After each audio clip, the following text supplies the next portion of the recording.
lost you? In our world today, waiting feels like an inconvenience. Even when what we're waiting for is our own future. But it's not because we're necessarily lazy or weak. However, everything in society today is geared towards that feeling of instant gratification. Today, I want to show you why it's so significant how reclaiming our ability to wait is the most important skill of this generation. One thing I always tell people when I'm talking to them about instant gratification is the urge to press the skip button on your life. That it's the urge to press the skip button. Instant gratification is rewiring our brains. It's making us feel like we need that quick, momentary comfort. Research from American Psychological Foundation says that teens today have an average attention span of 8 seconds.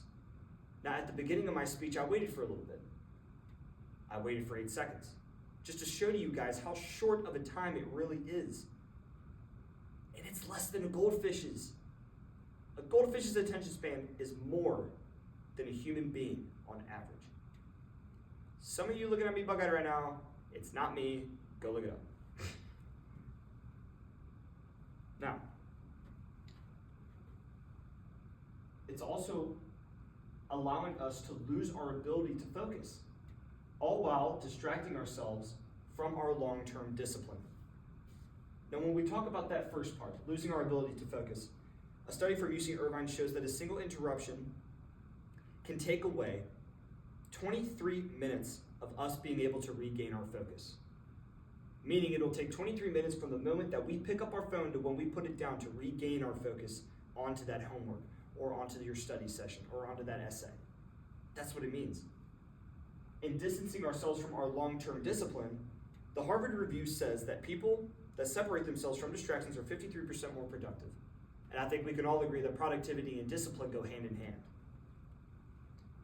One person that knows discipline better than anybody is Serena Williams. And she said that instant gratification may quench your desires momentarily, but delayed gratification fuels that lasting achievement. Discipline and productivity, separating yourself from distractions. I guarantee you that is what she did. So, how do we fix this? How do we go from wanting that momentary comfort to being able to delay our gratification?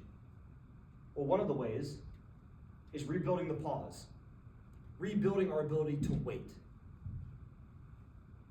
Dopamine conditioning. Now, some of y'all might not know what dopamine is, so dopamine is the reward system in the brain.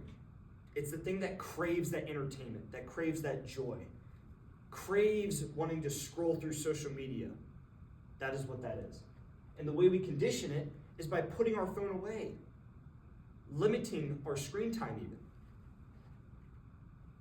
delaying a reward. One example of this is the Stanford marshmallow experiment. Obviously, conducted by Stanford. They took kids and put them into a room. Young kids, around 6 to 10 years old. They put them in a room and they put a marshmallow in front of them. And all they told them was to wait and to not eat it. Some of the kids ate it, some of the kids didn't. And the kids that didn't eat it got a big bag of marshmallows at the end. Another fact, Stanford followed up with those kids, and the kids who didn't eat it scored better on their SATs, had better coping skills, and were overall more successful in their life. Which I think there's no coincidence there. One more thing is looking at your phone or locking your phone away until you complete your task, which is something that I had mentioned before and something that I try and do on a day-to-day basis. Another thing, we need to start redesigning our environment and not trying to change our willpower, not trying to redesign our willpower. But if we redesign our environment, that will naturally change our willpower. Your willpower. The power for you to say, no, I'm going to wait to pick up my phone. No, I'm going to wait to go out with my friends so I can finish this essay. That is what that is saying. Now, here are some things that we can do. Small exercises, like sitting with boredom. I know it sounds monotonous. I know it sounds a little bit crazy. However, if you try it, I think it'll give you some true mental clarity as it did with me. Finishing your task before picking up your phone. Again, I mention it so many times because I think it is one of the most important things that we can do. Setting long-term goals and not just short-term ones. I guarantee you Serena Williams did not just have short-term goals. I guarantee you she had long ones too. Long-term goals will help us delay that gratification. Carving out just an hour a day to work on something you don't want to, yet you have to. Maybe it's an essay you have to do. Maybe it's bills, work-related stuff. Whatever it is, whatever that means to you, that's perfect. But I urge you to try and do that. And if you do those things, you will start to piece the puzzles together in your brain. And once your brain pieces those puzzles together, it'll be like a light bulb has gone off. That, oh, this is what this feels like, and I like it. Now, a quote that I absolutely love from Ezra Taft Benson: years of happiness can be lost in the foolish gratification of a momentary desire for pleasure.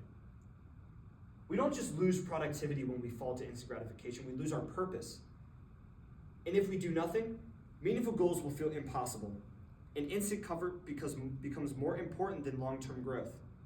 But if we act, we won't be pulled by those momentary gratifications, and we will be able to build a life away from the quick fix. Now, you guys might be thinking to me, Anders, it's not that easy. It can't be that easy. You're talking as if it's the most easy thing to do. All I'm telling you to do is just start today. Start with one of those things, putting your phone away, or even delaying a reward. But if you start today, you can start building a life that you have always dreamt of living. So I urge you guys to try it out today, because I promise you, you will not be disappointed. Thank you.